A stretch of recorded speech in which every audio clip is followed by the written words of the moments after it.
Судирот меѓу САД и Иран ескалираше, откако иранскиот генерал Касим Сулеймани беше убиен во американски ракетен напад во Ирак. За ова Техеран се заканува со жестока одмазда, а во земјата прогласена е 3-дневна жалост за убиениот генерал.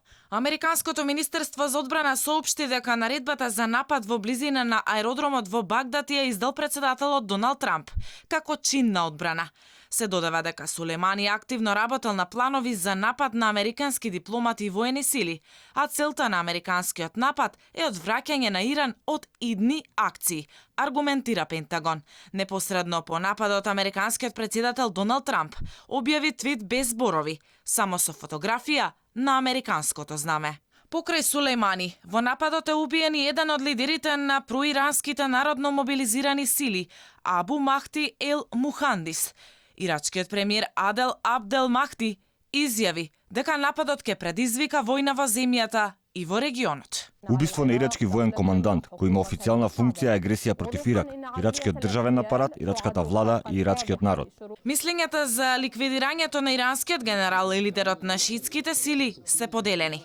Убиството на Сулеймани и Абу Махди ел Мухандис ќе ги елиминира корумпираните страни кои го уништуваат Ирак. Америка и Иран треба да ги решат проблемите надвор од Ирак, ние не сакаме немири тука, бидејќи тоа не е корисно за нашата кауза. Овде на плоштадот Тахрир не го славиме убиството на Сулеймани или било кој друг. Предходно оваа недела демонстрантите ја нападна американската амбасада во Багдад во знак на протест против воздушните напади на САД врз паравоени сили подржани од Иран.